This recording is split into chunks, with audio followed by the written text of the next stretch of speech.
नमस्कार। आज हम एक ऐसे प्राचीन ज्ञान में गोता लगाएंगे जो आज की इस भाग दौड़ भरी दुनिया में शायद पहले से कई ज्यादा जरूरी हो गया है। कभी ऐसा हुआ है कि किसी पर भरोसा करके अपनी कोई कमजोरी बताई हो और बाद में उसका अफसोस हुआ हो? हम में से कई लोगों ने भरोसे के टूटने की वो चुभन जरूर महसूस की है, जहां हमारी एक पल की ईमानदारी का जवाब सामने वाले की मौके परस्ती से मिलता है। तो चलिए एक ऐसी सिचुएशन की कल्पना करते हैं जो हम में से कई लोगों के लिए, खासकर हमारी प्रोफेशनल लाइफ में, बहुत जानी पहचानी सी लगेगी। और यहीं से एक कड़वी सच्चाई सामने आती है कि दुनिया अक्सर हमदर्दी नहीं बल्कि मौके की तलाश में रहती है। और ये सिर्फ ऑफिस तक ही सीमित नहीं है, ये हमारे निजी रिश्तों में भी हो सकता है, जहां शायद कोई दोस्त हमारे राज का इस्तेमाल अपने फायदे के लिए कर ले। तो ऐसी दुनिया में कोई खुद को कैसे सुरक्षित रखे? यहीं पर हम प्राचीन भारतीय रणनीतिकार चाणक्य की एक बहुत ही खास शिक्षा पर आते हैं। उनकी बुद्धिमत्ता हमें इसका एक सीधा साधा जवाब देती है। चाणक्य का तर्क था कि ये सिद्धांत सिर्फ दुश्मनों पर ही नहीं बल्कि हर उस इंसान पर लागू होता है जो हमारी कमजोरी का फायदा उठा सकता है। जरा उस सहकर्मी के बारे में सोचिए जो हमारे प्रमोशन को हथियाने के लिए हमारी किसी असुरक्षा का इस्तेमाल कर सकता है। चाणक्य कहते हैं, अपनी कमजोरी को एक ढाल की तरह इस्तेमाल करो, हथियार की तरह नहीं। अब जो बात वाकई दिलचस्प है वो ये कि लगभग उसी समय दुनिया के दूसरे कोने में एक ऐसा ही दर्शन विकसित हो रहा था, स्टोइकवाद। ये एक ग्रीक फिलॉसफी है जो बाहरी घटनाओं पर हमारी अपनी प्रतिक्रियाओं को कंट्रोल करने पर जोर देती है। देखिए, चाणक्य की राजनीति हो या ग्रीको रोमन स्टोइकवाद, दोनों ही एक ही नतीजे पर पहुंचे।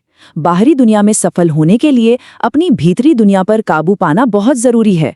मिसाल के तौर पर, अगर किसी जरूरी मीटिंग में अपनी भावनाओं को कंट्रोल किया जा सके तो हम शांत रहकर बेहतर फैसले ले पाएंगे, बजाय इसके कि घबराहट में कोई गलती कर बैठे।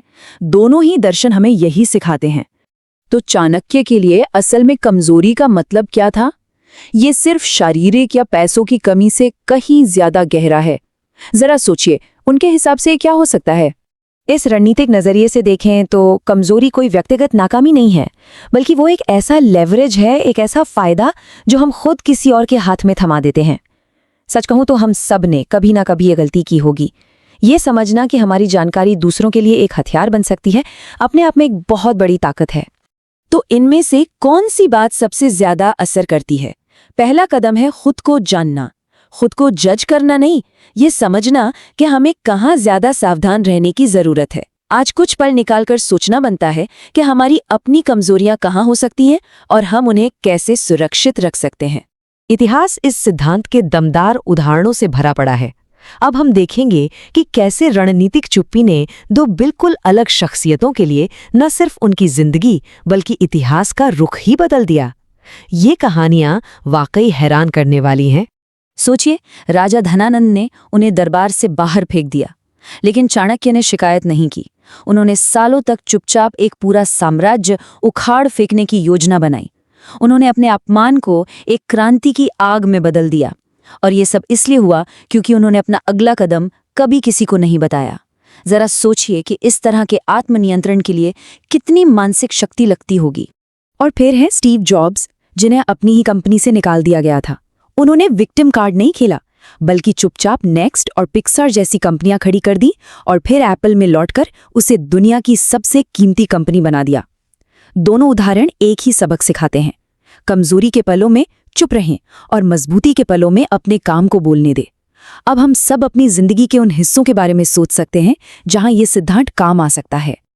लेकिन एक मिनट, क्या आजकल की सलाह हमें वल्नरेबल यानी खुलकर अपनी भावनाएं जाहिर करने के लिए नहीं कहती? यहाँ एक बहुत बड़ा कंफ्यूजन है। वल्नरेबिलिटी यानी अपनी असलियत को सही जगह दिखाना ताकत की निशानी हो सकती है, लेकिन ये हर किसी के सामने अपनी कमजोरी का ढिंढोरा पीटने से बिल्कुल अलग है। और ये अंतर समझना बहुत जरूरी है। एक तरफ है स्ट्रैटेजिक वल्नरेबिलिटी, जो सही लोगों के साथ विश्वास बनाती है, और दूसरी तरफ है कमजोरी का दिखावा, जो गलत लोगों को शोषण का मौका देती है। मतलब इसका मकसद कोई भावनाहीन रोबोट बनना नहीं है, बल्कि ये चुनना है कि कौन हमारे असली स्वरूप को देखने का हकदार है। जैसे एक थेरेपिस्ट के साथ वल्नरेबल होना फायदेमंद है, लेकिन एक जॉब इंटरव्यू में अपनी सारी कमजोरियां बताना शायद उतना अच्छा आइडिया नहीं है। सही कहा ना? ठीक है, तो अब सबसे जरूरी हिस्से पर आते हैं। इस प्राचीन ज्ञान को आज अपनी जिंदगी में कैसे लागू करें। ये अगले 5 कदम हमारी सोच और शायद हमारी जिंदगी भी बदल सकते हैं। तो ये रहे वो 5 कदम। रिएक्ट करने से पहले सोचें, कम बोलें और ज्यादा सुनें, हमदर्दी नहीं समाधान खोजें, अपनी असुरक्षाओं पर अकेले में काम करें और अपनी योजनाओं को पूरा होने तक गुप्त रखें।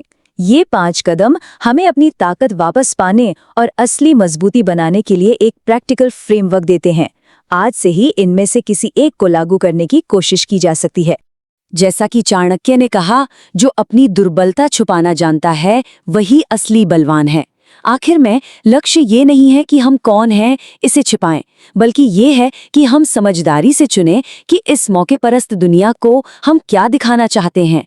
सवाल ये नहीं है कि हम मजबूत हैं या नहीं, सवाल ये है कि हम अपनी मजबूती का इस्तेमाल कैसे करते हैं। तो आज से अपनी ताकत को मैनेज करने के लिए क्या किया जाएगा?